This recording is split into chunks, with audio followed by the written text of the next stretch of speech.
ناظرین کرام، سن 6 ہجری کی پہلی تاریخ کو حضور اکرم صلی اللہ علیہ وسلم نے اپنے 1400 کرسی صفات اصحاب کے ساتھ عمرہ کی غرض سے مکہ کے لیے رخت سفر باندھا۔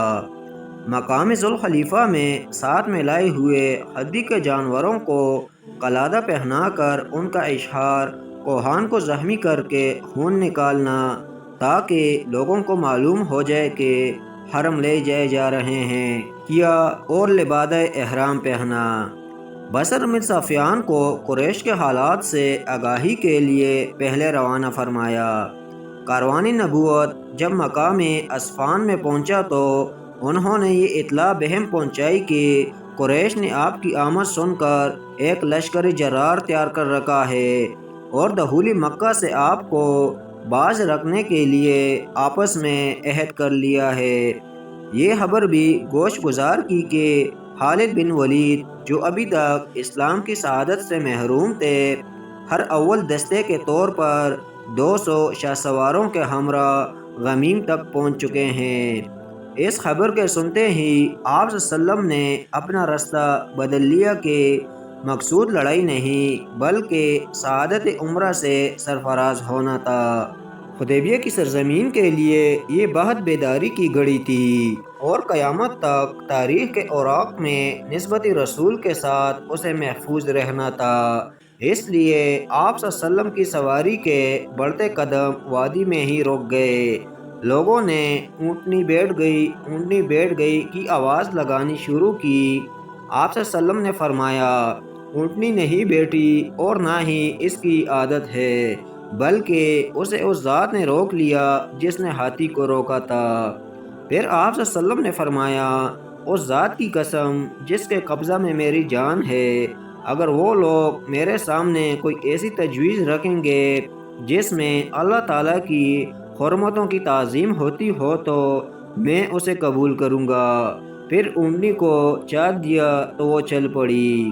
اب آپ صلی اللہ علیہ وسلم مقام حدیبیہ کے ایک سرے پر خیمہ زن ہوئے، جہاں کم مقدار پانی والے کنویں میں آپ صلی اللہ علیہ وسلم کے ایک تیر ڈالنے کی وجہ سے پانی کے جوش مارنے کا معجزہ ظاہر ہوا۔ یہاں سے آپ صلی اللہ علیہ وسلم نے حراش بن امیہ خزاعی کو نامہ بر بنا کر قریش کے پاس اس پیغام کے ساتھ بھیجا کہ ہم فقط بیت اللہ کی زیارت کے لیے آئے ہیں، جنگ کے لیے نہیں۔ لیکن قریش نے ان کے اونٹ کو ذبح کر ڈالا اور ان کو بھی قتل کے در پہ ہو گئے۔ حضرت حراش اپنی جان بچا کر واپس آئے اور سارا ماجرا آپ صلی اللہ علیہ وسلم کے روبرو سنایا۔ آپ صلی اللہ علیہ وسلم نے حضرت عمر رضی اللہ تعالی عنہ کو پیغام بنا کر بھیجا چاہا، لیکن انہوں نے یہ کہتے ہوئے معذرت چاہی کہ قریش مجھ سے بہت زیادہ برہم اور میرے ساتھ دشمن ہے، مزید یہ کہ میرے قبیلے کا کوئی شخص نہیں جو مجھے بچا سکے، اس لیے حضرت عثمان رضی اللہ تعالی عنہ کو بھیجنا زیادہ مناسب ہے کہ وہاں ان کے عزیز موجود ہے جو ناگفتہ حالات میں ان کی حفاظت کریں گے۔ آپ صلی اللہ علیہ وسلم نے حضرت عمر رضی اللہ تعالی عنہ کی یہ رائے معقول سمجھی اور حضرت عثمان رضی اللہ کو ابو سفیان، جو ابھی تک مسلمان نہیں ہوئے تھے، اور روئے سائے کے مکہ کے پاس اپنا قاصد بنا کر بھیجا، جبکہ وہاں پر موجود مسلمانوں کو یہ بشارت بھی بھجوائی کہ عنقریب اللہ تعالیٰ فتح نصیب کرے گا اور اپنے دین کو غالب فرمائے گا۔ حضرت عثمان رضی اللہ تعالی عنہ اپنے ایک عزیز ابان بن سعید کی پناہ میں مکہ آئے اور قریش مکہ کو آپ صلی اللہ علیہ وسلم کا پیغام اور وہاں موجود مسلمانوں کو خوشخبری سنائی۔ حضرت عثمان رضی اللہ کی زبانی آپ صلی اللہ علیہ وسلم کا پیغام سن کر اہلیان مکہ نے جواب دیا کہ اس سال تو محمد مکہ میں داخل نہیں ہو سکتے، ہاں اگر تم تنہا طواف زیارت کی سعادت حاصل کرنا چاہو تو کر سکتے ہو۔ حضرت عثمان رضی اللہ تعالی عنہ نے جواب دیا کہ میں تنہا کبھی اس سعادت کو حاصل نہ کروں گا۔ قریش یہ جواب سن کر خاموش ہو گئے، لیکن حضرت عثمان رضی اللہ کو وہی روک لیا۔ ادھر مسلمانوں میں یہ خبر مشہور ہو گئی کہ حضرت عثمان رضی اللہ تعالی عنہ قتل کر دیے گئے ہیں۔ جب قتل کی یہ خبر آپ صلی اللہ علیہ وسلم کے کانوں تک پہنچی تو آپ کی طبیعت میں تقدر پیدا ہوا اور آپ صلی اللہ علیہ وسلم نے فرمایا جب تک میں عثمان کا بدلہ نہ لے لوں یہاں سے حرکت نہیں کروں گا۔ پھر وہی ایک ببول کے درخت کے نیچے حضرت عثمان رضی اللہ عنہ کے خون کا بدلہ لینے پر تمام صحابہ سے بیعت لی، جو تاریخ و سیر کی کتابوں میں بیعت الرضوان کے نام سے مشہور ہے۔ لیکن بعد میں اس خبر کے غلط ہونے کی بات معلوم ہوئی۔ قریش کو اس بیعت کا حال معلوم ہوا تو وہ خوفزدہ ہوئے اور نامہ و پیام کا سلسلہ شروع کیا۔ ناظرین کرام، مقام حدیبیہ میں قیام پذیری کے دوران مسلمانوں کے پرانے حلیف بنو حذا، جو پہلے بھی آپ صلی اللہ علیہ وسلم تک قریش کی خبریں پہنچایا کرتے تھے، کے سردار بدیل بن ورقہ آپ صلی اللہ علیہ وسلم کی خدمت میں حاضر ہوئے اور عرض کیا قریش کی ایک باری جمعیت مستعد کڑی ہے، وہ آپ صلی اللہ علیہ وسلم کو کعبہ میں جانے نہ دیں گے۔ آپ صلی اللہ علیہ وسلم نے ان سے فرمایا انہیں جا کر کہہ دو کہ ہم صرف عمرہ کی غرض سے آئے ہیں، لڑائی ہمارے حاشیہ خیال میں بھی نہیں۔ جنگ نے قریش کی حالت زار زار کر دی ہے، اس لیے بہتر ہے کہ ہم سے ایک مدت تک کے لیے جنگ بندی کا معاہدہ کر لے اور مجھے عربوں کے ہاتھوں چھوڑ دے۔ اگر وہ اس پر راضی نہیں تو خدا کی قسم میں اس وقت تک لڑتا رہوں گا جب تک میرا سر تن سے جدا نہ کر دیا جائے۔ بدیل نے قریش کے پاس آ کر کہا کہ میں محمد کے پاس سے کچھ پیغام لے کر آیا ہوں۔ اشرار نے سننے سے انکار کیا، لیکن سنجیدہ قسم کے افراد نے پیغام سنانے کی اجازت دی۔ انہوں نے آپ صلی اللہ علیہ وسلم کا پیغام سنایا۔ عروہ بن مسعود ثقفہ نے اہل مجلس سے کہا کیوں قریش، کیا میں تمہارے لیے باپ کے مقام اور تم میرے لیے بیٹوں کی درجہ میں نہیں؟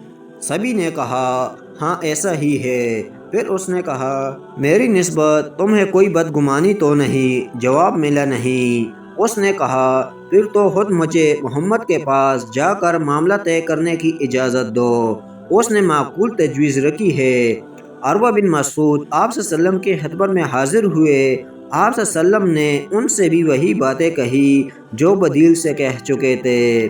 اس وقت عروہ نے آپ صلی اللہ علیہ وسلم کو مخاطب کر کے کہا اے محمد، اگر تم نے اپنی قوم کا اتصال کر دیا تو اس کی کیا کوئی مثال ہے کہ کسی نے اپنی ہی قوم کا خاتمہ کر دیا ہو؟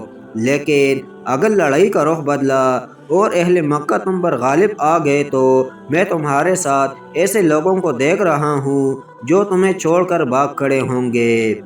عروہ کی اس بدگمانی پر حضرت ابو بکر نے سخت درج لہجہ اختیار کرتے ہوئے فرمایا کیا ہم محمد صلی اللہ علیہ وسلم کو چھوڑ کر بھاگ جائیں گے؟ ابو بکر کی سخت کلامی کو سن کر عروہ نے پوچھا یہ کون ہے؟ لوگوں نے جواب دیا ابو بکر ہے۔ عروہ نے کہا اگر مجھ پر تمہارا زمانہ جاہلیت میں دیا ہوا وہ احسان نہ ہوتا جس کی میں نے ابھی مفاقات نہیں کی ہے تو میں تمہیں اس سخت کلامی کا جواب ضرور دیتا۔ اب عروہ حضور صلی اللہ علیہ وسلم سے محو گفتگو ہوئے اور عربوں کی عادت کے مطابق اثناء کلام آپ صلی اللہ علیہ وسلم کی داڑھی مبارک پر بھی ہاتھ پھیرتے جاتے۔ عروہ کی اس حرکت کو حضرت مغیرہ بن شعبہ رضی اللہ تعالی عنہ نے جسارت تصور کیا اور ان کے ہاتھ پر ٹھوکا دیا اور کہا حضور صلی اللہ علیہ وسلم کی داڑھی مبارک سے اپنے ہاتھ دور رکھو۔ عروہ نے ذرہ پوش حضرت مغیرہ کی طرف نگاہ اٹھائی اور پوچھا یہ کون ہے؟ جواب ملا مغیرہ بن شعبہ۔ یہ سن کر عروہ نے کہا ارے او غدار، کیا میں نے تمہاری اس غداری کا بدلہ نہیں دیا تھا جو تم نے زمانہ جاہلیت میں ایک قوم کے ساتھ کیا تھا؟ پھر درگزیدہ نگاہوں سے صدق و صفا کے پیکر عشاء کے رسول کو دیکھنے لگے اور جانثاران رسول کی ایک ایک ادا کا گہرائی کے ساتھ جائزہ لینے کے بعد قریش کے پاس لوٹے اور یہاں کا آنکھوں دیکھا حال اس طرح بیان کرنے لگے اے اہل مجلس، بخدا میں نے بادشاہوں کے محلات اور قصور کے سیر کیے ہیں، میں نے کسریٰ اور قیصر کا دربار بھی دیکھا ہے، لیکن میں نے کسی بھی ایسے بادشاہ کو نہیں دیکھا جس کے لوگ اس کی اس قدر تعظیم کرتے ہیں جس قدر تعظیم محمد کے ساتھی محمد کی کرتے ہیں۔ خدا کی قسم محمد کی ناک کی ریزش بھی زمین پر گرنے نہیں پاتی کہ اس کے ساتھی اپنے ہاتھوں میں لے کر اپنے چہروں اور اپنے جسموں پر مل لیتے ہیں۔ جب وہ کسی کام کا حکم دیتے ہیں تو اس کے ساتھی اس کام کو انجام دینے کے لیے لپک پڑتے ہیں۔ جب وہ وضو کرتے ہیں تو وضو کو پانی کے لینے کے لیے مناسبت پر اتر آتے ہیں۔ جب وہ گفتگو کرتے ہیں تو تمام لوگ مہر بلب ہو جاتے ہیں اور کوئی بھی شخص عظمت و جلال کی وجہ سے اسے نگاہ بھر کر بھی نہیں دیکھتا۔ یقیناً محمد کی طرف سے ایک مناسب تجویز آئی ہے، اسے قبول کر لینا چاہیے۔ ناظرین کرام، عروہ کی باتیں سن کر بنو کنانہ کے ایک فرد نے آپ صلی اللہ علیہ وسلم کے پاس آنے کی اجازت چاہی۔ قریش نے اسے بھی جانے کی اجازت دے دی۔ جب وہ کاروان نبوت کے قریب پہنچا تو آپ صلی اللہ علیہ وسلم نے صحابہ کو مخاطب کر کے فرمایا، دیکھو فلاں آ رہا ہے، اس کا تعلق ایسی قوم سے ہے جو ہدی کے جانوروں کو تعظیم کی نگاہ سے دیکھتی ہے، لہٰذا تم لوگ ہدی کے جانوروں کے ساتھ اس کا استقبال کرو۔ صحابہ نے جانوروں کے ساتھ تلبینہ پڑھتے ہوئے خوش آمدید کہا۔ جب اس نے یہ کیفیت دیکھی تو بے ساختہ پکار اٹھا، سبحان اللہ، ایسے لوگوں کو تو بیت اللہ سے نہیں روکا جانا چاہیے۔ پھر وہ قریش کے پاس لوٹ کر آیا اور اس نے اپنی یہی رائے پیش کی۔ اب مگرس بن حفص نے آنے کی اجازت لی۔ جب وہ آپ صلی اللہ علیہ وسلم کے قریب پہنچا تو آپ صلی اللہ علیہ وسلم نے فرمایا، مگرس بن حصف آ رہا ہے، یہ برا آدمی ہے۔ پھر اس کے ساتھ بات چیت میں مصروف ہو گئے۔ اسی دوران قریش کی طرف سے وثیقہ عہد تیار کرنے کے لیے آپ صلی اللہ علیہ وسلم کے پاس سہیل بن عمرو آیا۔ آپ صلی اللہ علیہ وسلم نے حضرت علی رضی اللہ کو املا کے لیے بلایا اور کہا، لکھو بسم اللہ الرحمن الرحیم۔ سہیل نے کہا، ہم رحمان کو نہیں جانتے، اس لیے وہ لکھو جو ہم لکھتے چلے آ رہے ہیں۔ آپ صلی اللہ علیہ وسلم نے لکھوایا، پھر کہا، لکھو اللہ یہ وہ ہے جس پر اللہ کے رسول محمد نے مصالحت کی ہے۔ سہیل نے کہا، خدا کی قسم، اگر ہم آپ کو اللہ کا رسول تسلیم ہی کر لیتے تو بیت اللہ سے ہرگز نہ روکتے اور نہ ہی آپ سے جنگ کرتے، اس لیے محمد بن عبداللہ لکھیے۔ آپ صلی اللہ علیہ وسلم نے اس کی یہ بات سن کر فرمایا، اللہ کی قسم، میں اللہ کا رسول ہوں، اگرچہ تم لوگ مجھے جھٹلاؤ۔ پھر حضرت علی رضی اللہ سے محمد بن عبداللہ ہی لکھنے کے لیے کہا۔ ناظرین کرام، اب تحریری شکل کو آگے بڑھاتے ہوئے آپ صلی اللہ علیہ وسلم نے املا کرایا۔ یہ مصالحت اس بات پر ہے کہ تم لوگ بیت اللہ کے طواف سے ہمیں نہیں روکو گے۔ سہیل نے کہا، اس کی وجہ سے کہیں عرب یہ نہ سمجھ بیٹھے کہ ہم نے دب کر صلح کی ہے، اس لیے یہ آئندہ سال پر اٹھا رکھے۔ آپ صلی اللہ علیہ وسلم نے اس کی یہ بات بھی مان لی۔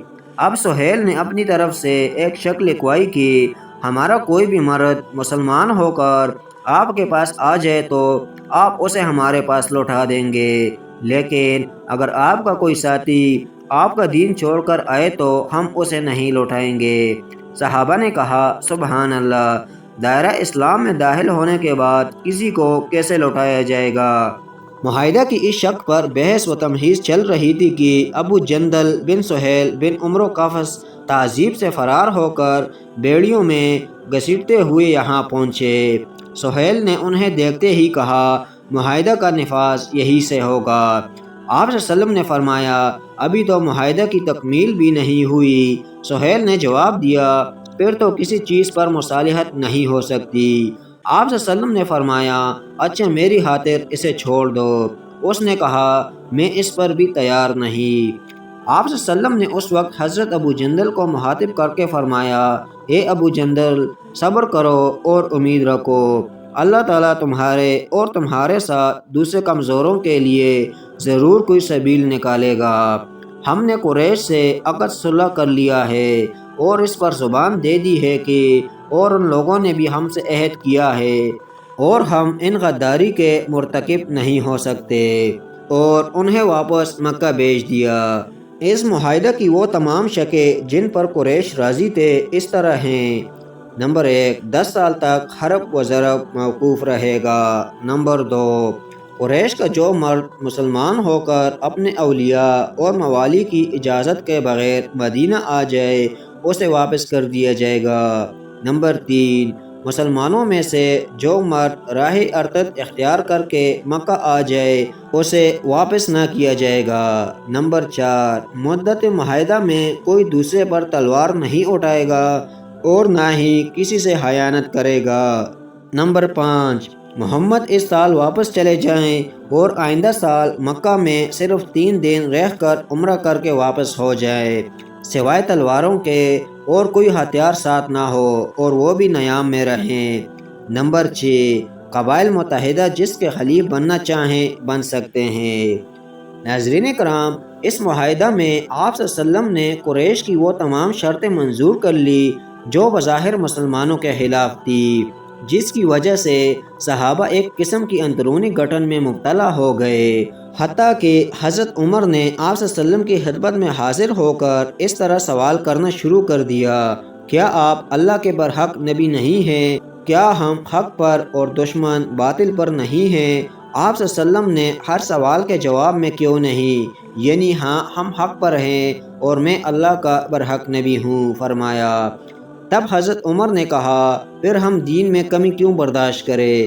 آپ صلی اللہ علیہ وسلم نے جواب دیا: میں اللہ کا رسول ہوں، اس کی نافرمانی نہیں کر سکتا اور وہ میرا حامی و ناصر ہے۔ حضرت عمر نے پھر سوال کیا: کیا آپ صلی اللہ علیہ وسلم نے ہمیں نہیں بتایا تھا کہ ہم بیت اللہ جا کر اس کا طواف کریں گے؟ آپ صلی اللہ علیہ وسلم نے جواب دیا: تو کیا میں نے تمہیں یہ بات بھی بتائی تھی کہ اسی سال کریں گے؟ تم ضرور جاؤ گے اور بیت اللہ کا طواف کرو گے۔ جب معاہدہ کی تکمیل ہو گئی تو آپ صلی اللہ علیہ وسلم نے صحابہ سے فرمایا: اٹھو، اپنے جانوروں کا نحر کرو اور پھر اپنے سروں کا حلق کراؤ۔ گھٹن کی کیفیت میں مبتلا ہونے کی وجہ سے کسی صحابی نے بھی جنبش نہ کی، حتیٰ کہ آپ صلی اللہ علیہ وسلم نے 3 مرتبہ یہی بات فرمائی۔ جب کسی نے حرکت نہیں کی تو آپ صلی اللہ علیہ وسلم حضرت ام سلمہ کے پاس آئے اور لوگوں کے اس رد عمل کا تذکرہ کیا۔ حضرت ام سلمہ نے فرمایا: اے اللہ کے نبی، کیا آپ یہی چاہتے ہیں؟ اگر آپ یہ چاہتے ہیں تو نکلیے اور کسی سے ایک لفظ مت کہیے، بس سیدھے جا کر اپنے ہدی کے جانور ذبح کر دیجئے اور نائی کو بلوا کر حلق کروائیے۔ آپ صلی اللہ علیہ وسلم نے حضرت ام سلمہ کے مشورے پر عمل کیا۔ جب صحابہ نے آپ صلی اللہ علیہ وسلم کو ایسا کرتے دیکھا تو ان لوگوں نے بھی اپنے جانور ذبح کر دیے اور مارے گھٹن کے ایک دوسرے کا اس طرح حلق کرنے لگے جیسے گردن ہی کاٹ ڈالیں گے۔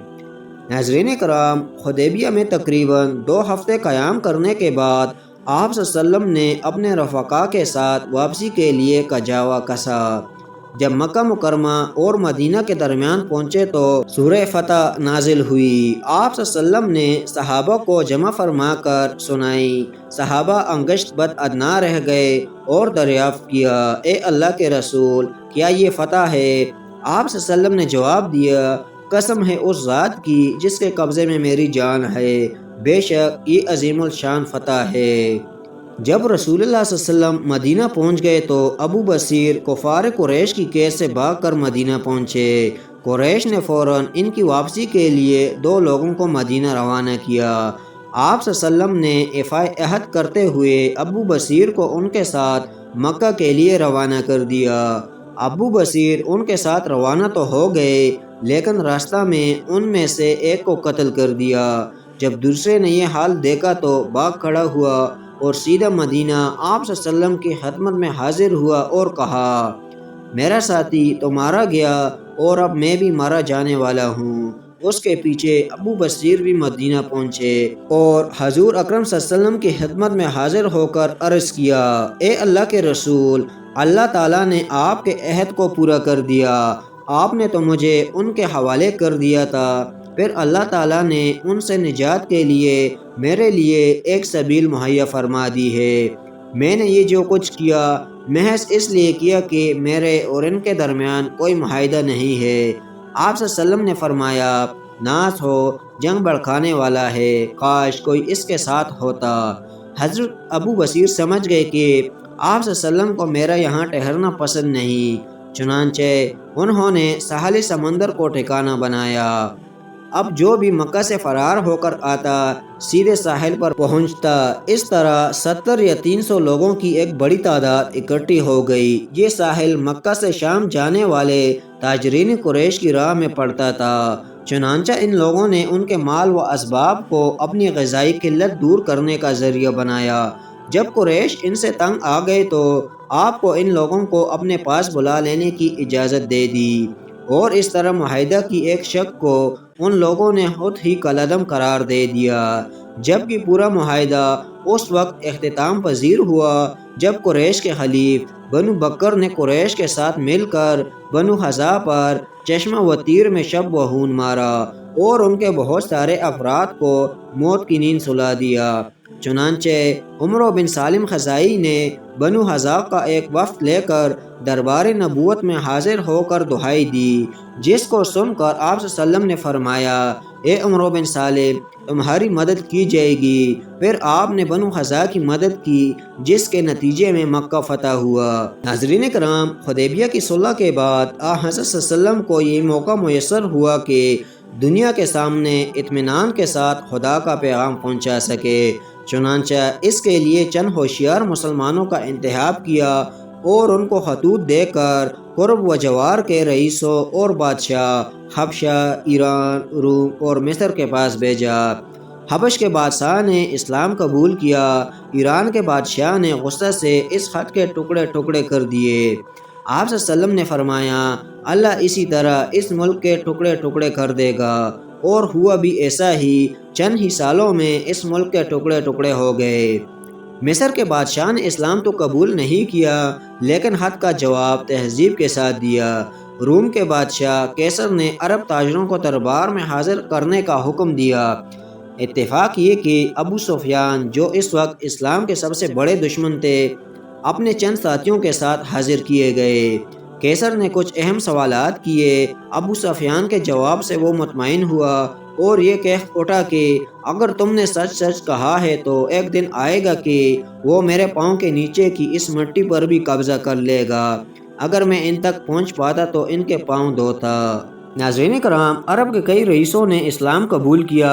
بحرین میں عبد القیس کا قبیلہ، یمن میں عباد دوست کا قبیلہ، اشر کا قبیلہ، غفار کا قبیلہ اور جہینیہ، اسلم و مزینہ اور اجزا کے قبیلے حلقہ بگوش اسلام ہوئے۔ ان میں سے بعض قبیلے وہ بھی تھے جن تک اسلام کی آواز پہلے ہی پہنچ چکی تھی۔ اس طرح صلح حدیبیہ کی وجہ سے دعوت دین کے لیے ایک اہم موقع میسر ہوا۔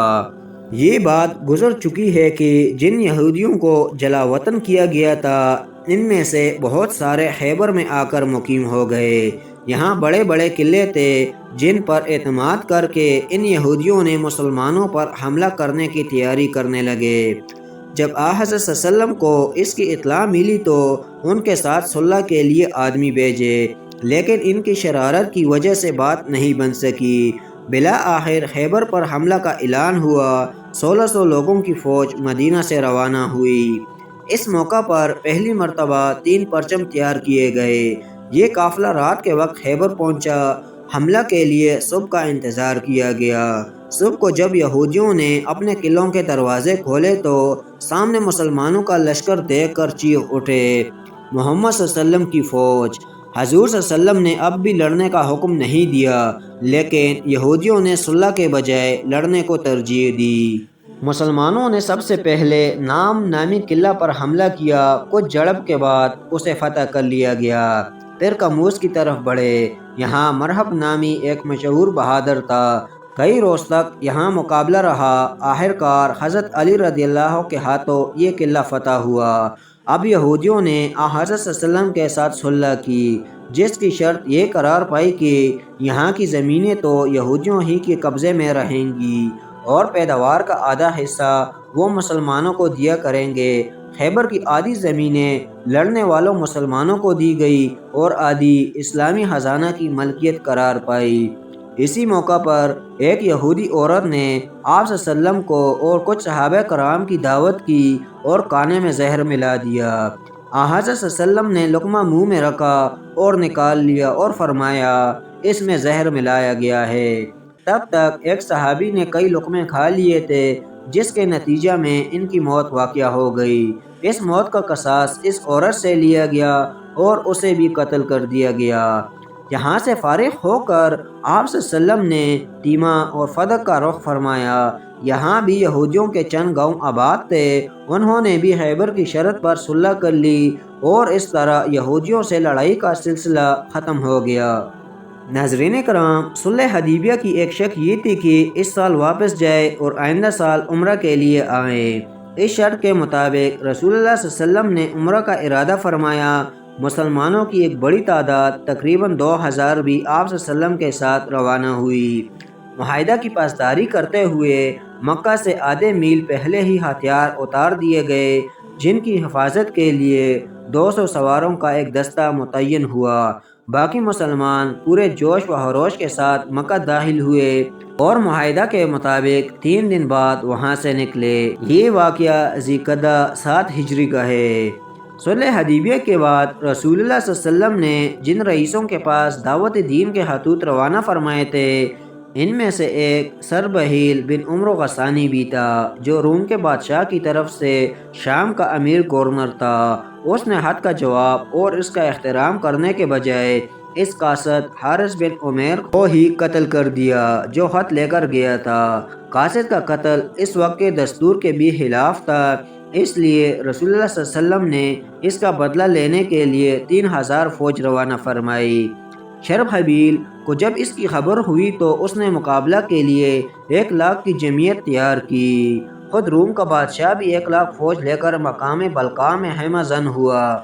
مسلمانوں کا لشکر جب وہاں پہنچا تو ان کی تعداد دیکھ کر فطرتاً تذبذب میں مبتلا ہوا، لیکن حضرت عبداللہ بن رواحہ کی تقریر نے ان کے اندر جوش و خروش اور شہادت کا شوق بھر دیا اور وہ اتنی بڑی فوج کے ساتھ بھی مقابلہ کے لیے تیار ہو گئے۔ جھنڈا حضرت زید بن حارثہ کے ہاتھ میں تھا، وہ شہید ہوئے تو حضرت جعفر تیار آگے بڑھے۔ ان کا ایک ہاتھ کٹ گیا تو جھنڈا دوسرے ہاتھ میں تھام لیا، وہ بھی کٹ گیا تو سینہ سے چمٹا لیا۔ آخرکار 9 زخم کھا کر شہید ہوئے۔ اب حضرت عبداللہ بن رواحہ نے جھنڈے کو اپنے ہاتھوں میں لیا، وہ بھی شہید ہو گئے تو مسلمانوں کی فوج کی قیادت حضرت خالد بن ولید نے سنبھالی اور بہادری کے ساتھ مقابلہ کرتے ہوئے دشمن کی ضد سے مسلمان فوج کو نکال لائے۔ یہ لڑائی چونکہ موتا کے مقام پر ہوئی تھی، اس لیے اسے غزوہ موتا کہا جاتا ہے۔ یہ غزوہ جمادی الاول 8 ہجری میں پیش آیا۔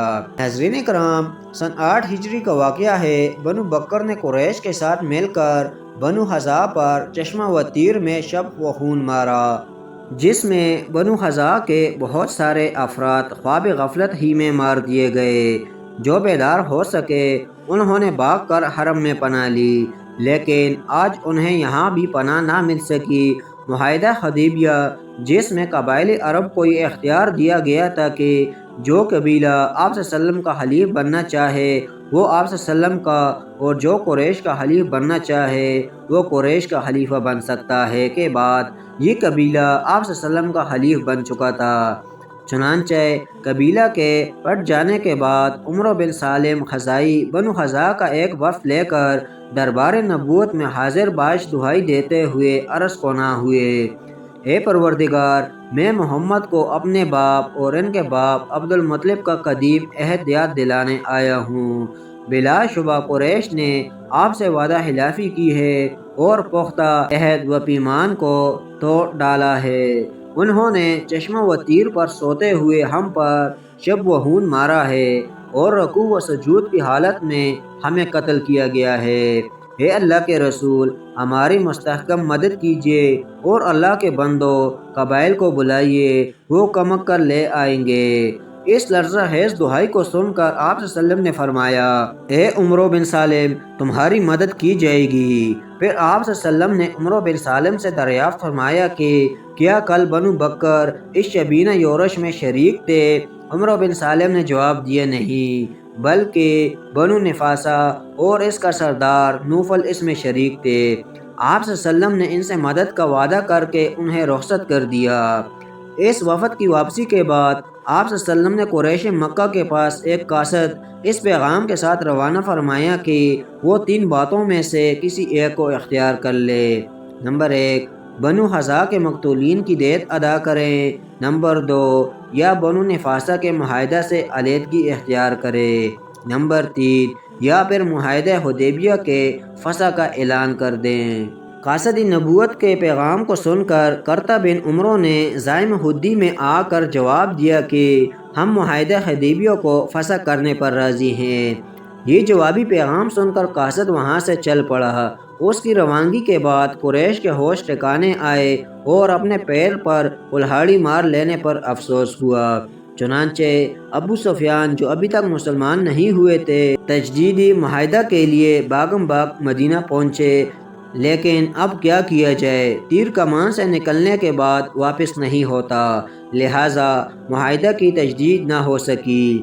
اب آپ صلی اللہ علیہ وسلم نے پیکر وفا اصحاب کو احتیاط و رازداری کے ساتھ بغیر کسی وضاحت کے جنگ کی تیاری کا حکم فرمایا اور اللہ تعالیٰ سے بھی عدم افشا کی دعا مانگی۔